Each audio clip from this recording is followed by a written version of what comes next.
Hello and welcome everybody to another episode of Paper Talks. This time we're doing a deep dive into Bitcoin, a peer-to-peer electronic cash system. Oh yeah, this is the big one. This is it. The paper that started it all, right? Yeah, The OG crypto paper it is. from Satoshi Nakamoto. Satoshi Nakamoto. I guess just to kick things off, I'm curious, what was its impact? It's had a huge impact. I mean, we can see it all around us. This is the paper that spawned Bitcoin and all the other cryptocurrencies. Yeah, it's crazy to think about how this one paper Yeah. really just spawned this entire industry that we see today. A whole new asset class. Absolutely. Yeah. So what was it about this paper that was so groundbreaking? What problem was it trying to solve? So Nakamoto really focuses on the issue of trust in online payment systems. Okay. And how traditional systems rely on these third parties like banks or payment processors. Right. Yeah, that makes sense because when I buy something online, I'm trusting them to handle everything. Exactly, and that's where the vulnerability lies. Because these systems require trust. They're open to things like fraud disputes, chargebacks, all those things that add costs and inefficiencies. Okay, so it's about more than just convenience. It's about security and reliability, too. Absolutely. And that's what Nakamoto sets out to address, with Bitcoin creating a system where trust is basically unnecessary. Wow. Okay, so no more banks, no more intermediaries. In theory, that's the goal. How's that even possible? By using something called cryptographic proof, Okay. instead of relying on a central authority, you have this network of computers all working together to verify and record transactions. This is what we know as the blockchain, right? Exactly, the blockchain. And it's designed to be tamper-proof and completely transparent. Okay.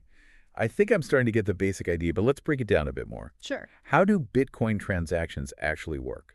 Okay, so every transaction is essentially a chain of digital signatures. It's like a trail of receipts proving the transfer of ownership for a coin. And these transactions are broadcast to the network and grouped together into blocks. Got it. So instead of a bank keeping track, it's this decentralized network. Precisely. Okay, then what? So to add a new block to this blockchain, nodes in the network have to solve these complex math problems. Oh yeah, I've heard about this. It's called mining, right? Mining. That's right. It requires a lot of computing power and energy. I've heard it uses a ton of electricity. It does, and that's one of the criticisms of Bitcoin.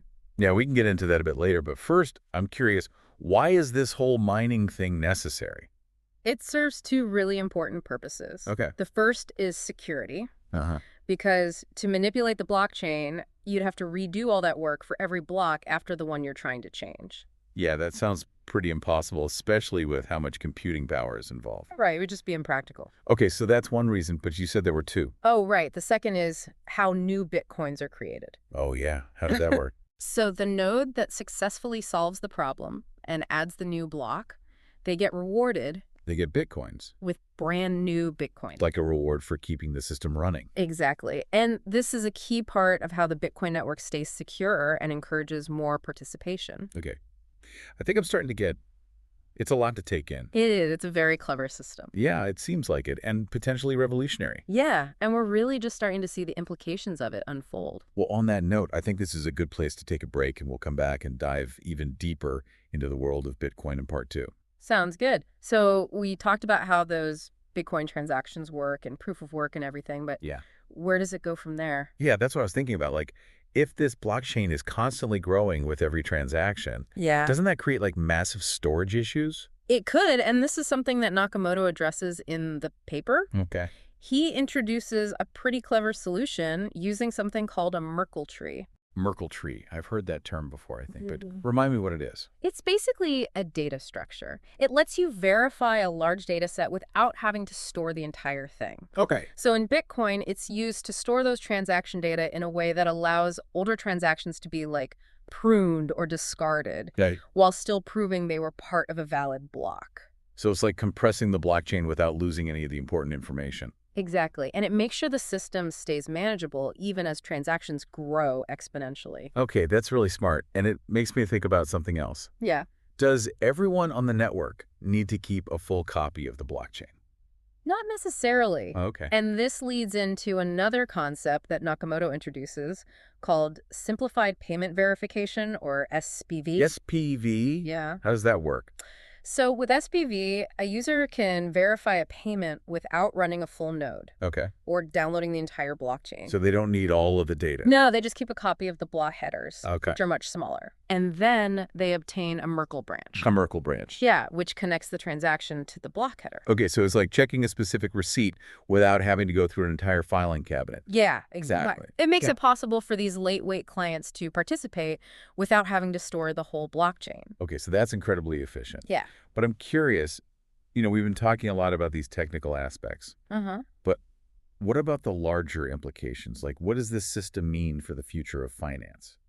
That's where things get really interesting, I think, because Nakamoto's vision goes beyond just creating digital currency. Okay. It's about challenging that foundation of our financial system, the one built on centralized institutions and trust. So Bitcoin could disrupt the whole financial industry? It has the potential, yeah. Wow. Absolutely. By decentralizing control and allowing these peer-to-peer transactions, Yeah. it offers an alternative to traditional banks and systems. Okay, so less reliance on those big institutions. Yeah. And more power to the individual. But I imagine there are challenges too. Of course, no system is perfect, and Bitcoin is no exception. Okay. Like what? There are concerns about price volatility. It's up and down all the time. Right. Yeah. I hear about that all the time. Yeah, and then regulatory uncertainty is a big one. Uh-huh. Governments are still trying to figure out how to deal with it. Yeah, that makes sense. It's so new. And then there's the potential for illicit activities that people are worried about. Okay, so that kind of goes hand in hand with the whole anonymity thing we talked about. Exactly. And then, of course, there's the energy consumption. Right, which we touched on earlier. Yeah, all those mining computers use a lot of electricity. They do, and that's a valid concern, Yeah. The proof-of-work mechanism, while it's great for security, Wow. does require significant power, so there is research being done to find more energy-efficient methods, Okay. but it's still an issue. So it's like a trade-off then between the benefits of decentralization and the environmental cost. It is a bit of a balancing act. Okay, so lots to consider there. Lots to consider. We've covered the technical details, some potential benefits, some of the challenges. But I have one more big question. Yeah. What about privacy? If all these transactions are on a public blockchain, Right. doesn't that mean everyone's financial activity is out in the open? So this is a great question, and Nakamoto does address it in the paper. Okay. While it's true that transactions are publicly auditable, he says the system still provides a certain level of privacy Okay, but how? because anyone can see those transactions on the blockchain. Right. Where's the privacy? It comes down to how identities are handled. Okay. So in Bitcoin, you're represented by a public key, not your real-world identity. Got it. So you can see the flow of transactions between addresses, but you don't know who those addresses belong to Okay. unless there's additional information linking them to a specific person. So it's kind of like a bank statement with account numbers but no names? Yeah, that's a good analogy. And Nakamoto emphasizes that users should use a new key pair for each transaction Okay. to enhance privacy even further. So it's like taking extra steps to make those connections harder to make. Exactly. Okay. But it still feels like there's potential for this anonymity to be exploited. Oh. Like, what about using Bitcoin for illegal activities? That's a valid concern, and it's fueled a lot of the debate around Bitcoin and cryptocurrencies in general. Yeah, I can imagine. It's a complicated issue with no easy answers. So where do we go from here? I think that's a great question to explore further in part 3 of our deep dive. So I think we left off talking about privacy. Right, and how it's kind of this balancing act with Bitcoin.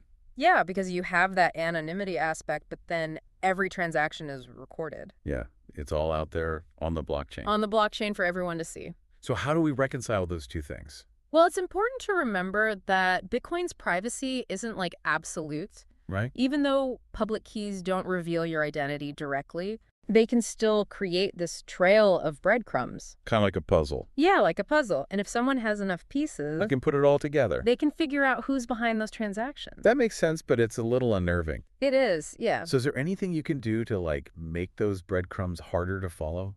There are actually Yeah. a number of techniques and technologies that have been developed to enhance privacy within the Bitcoin ecosystem. Oh, okay. Like what? One that's become popular is using Bitcoin mixers. Mixers. What are those? So essentially, they pool together transactions from multiple users Okay. and then redistribute them in a randomized way. So it's harder to trace where the money came from or where it's going. Exactly. It breaks that link between the sender and receiver. Kind of like shuffling a deck of cards. Yeah, like shuffling a deck of cards so you can't follow a specific card. I like that analogy. And some mixers actually use techniques like coin join, Coin join. where multiple users create a single transaction Oh, wow. Okay. with multiple inputs and outputs, so it's really hard to tell who sent what to whom.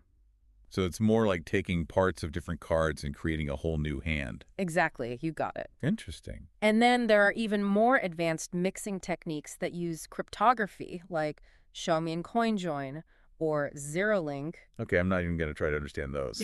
It was pretty technical. But the point is, they make it even harder to trace the flow of funds. Right, even for those sophisticated blockchain analysis tools. Okay, so there's a whole spectrum of options when it comes to privacy. Yeah, it really depends on how much anonymity you're looking for. That makes sense. And then, of course, you have the whole category of privacy coins. Ah, yes, like Monero and Zcash. Right. Those were built with privacy in mind from the start. Exactly. How do they differ from Bitcoin? Well, they use these advanced cryptographic techniques, Okay. like ring signatures and zero-knowledge proofs to hide transaction details. So what does that mean in practice, like with Monero? So with Monero the sender, the receiver and the amount of the transaction are all hidden. Wow. It's like sending a sealed envelope and even the postman doesn't know what's inside. That's pretty impressive.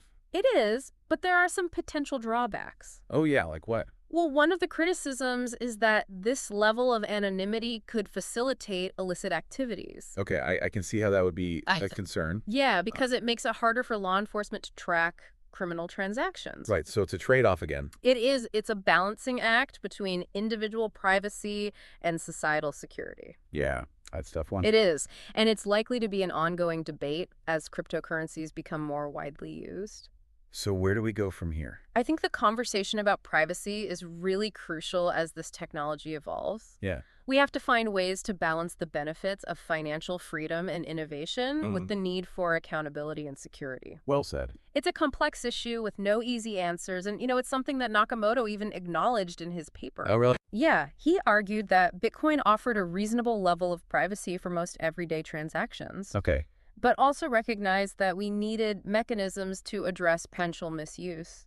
It's fascinating to think how relevant this paper still is today. It is. It's been over 15 years since it was published. Yeah, it really sparked a movement and got us all thinking about these fundamental questions about trust and control and privacy. In the digital age. In the digital age, exactly. And as cryptocurrencies continue to evolve, it's important to remember those core principles: Sure. decentralization, transparency, and the potential to empower individuals. Okay, I think that's a great note to end on. Yeah. Thanks for walking us through all of this. It's been my pleasure. And to our listeners, this is just the beginning. Yeah, keep exploring, keep asking questions, and stay engaged. The world of cryptocurrency is always changing.